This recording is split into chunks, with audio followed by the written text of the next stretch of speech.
আসসালামু আলাইকুম এভরিওয়ান, কেমন আছো তোমরা সবাই? আশা করছি সবাই ভালো আছো, সুস্থ আছো। আমরাও বেশ ভালো আছি আল্লাহর রহমতে।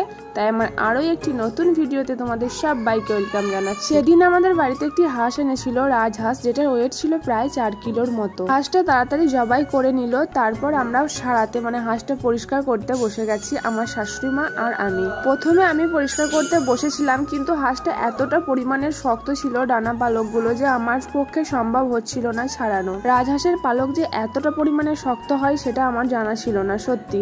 তাই আমি প্রথম ছাড়াতে বসেও আমি কিন্তু হাঁসটা আর শেষ পর্যন্ত পরিষ্কার করতে পারিনি। পরে তোমাদের দাদাভাই বলল আমাকে দাও দেখি আমি পারি নাকি, কারণ হাঁসটা ও এনেছে আর ও এনেছে বলে বলছে পরে ওকে পরিষ্কার করতে হয়েছিল। তাই ও বলছে এটাই আমার শেষ, আমি এরকম আস্ত হাঁস আর কোনোদিন আনবো না, যদিও আনি তাহলে হাঁসের মাংস আনবো। সত্যি হাঁসটা পরিষ্কার করতে অনেকটাই কষ্ট হয়েছিল ওদের। তো ফাইনালি কোনো রকম পরিষ্কার করেছিল মা আর ছেলে দুজন মিলে। পরিষ্কার করার পর হাঁসের গায়ে ভালোভাবে হলুদ লাগিয়ে দিচ্ছিল, আটা আর হলুদ হবে হয়তো, কিন্তু হাঁসের গায়ে এভাবে কেন হলুদ লাগায় সেটা আমার ঠিক জানা নেই। তোমাদের যদি কারো জানা থাকে তাহলে সেটা আমাকে কমেন্টে অবশ্যই জানিও। হাঁসটা পরিষ্কার করতে করতে প্রায় বিকেল হয়ে গেছিল সেদিনকে আমাদের। তাই সেদিন দুপুর বেলায় আর হাঁসের মাংস খাওয়া হয়নি কারো। রাত্রিবেলা রান্না করেছিলাম আমি, কিন্তু হাঁসের মাংস খেতে আমার একদমই ভালো লাগে না। তবুও সবাই রাগ করবে বলে একটা দুটো খেয়েছিলাম, সবার সম্মান রাখার জন্য 2-1 পিস খেয়েছিলাম আমি। আর এই যে দেখো এই মাংসটা হয়েছিল হাঁসটা পরিষ্কার করার পর। তো যাই হোক, তারপর কিছুটা পরিমাণ মাংস আমি নিয়ে নিয়েছিলাম রান্না করার জন্য। তো হাঁসের মাংস খুবই শক্ত, তোমরা সবাই নিশ্চয়ই জানো, তার জন্য কুকারেই রান্না করছিলাম।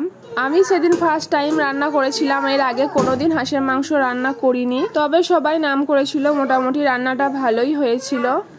হাঁসের মাংস রান্না করার জন্য প্রথমে আমি তেল দিয়েছিলাম, তারপর পেঁয়াজ দিয়ে আদা রসুন পেস্ট দিয়ে ভালোভাবে নেড়ে চেড়ে আদা রসুনের গন্ধটা যাওয়ার পর মাংসটা দিয়েছিলাম। তারপর সমস্ত রকম মশলা দিয়ে তারপর মাংস দিয়েছিলাম মনে হয়, আমার অতটা মনে নেই। তো ভিডিওতে তোমরা দেখলেই বুঝতে পারবে। তো এইভাবেই আমি সেদিন মাংসটা রান্না করেছিলাম।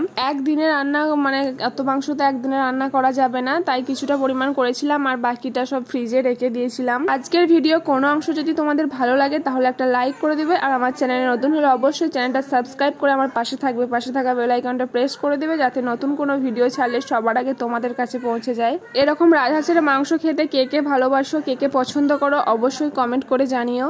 তো চলো ভিডিওটা এখানেই শেষ করছি। সবাই সুস্থ থাকবে, ভালো থাকবে, সাবধানে থাকবে। দেখা হবে নেক্সট ভিডিওতে খুব তাড়াতাড়ি। ততক্ষণের জন্য সবাই ভালো থেকো। আল্লাহ হাফেজ, আসসালামু আলাইকুম।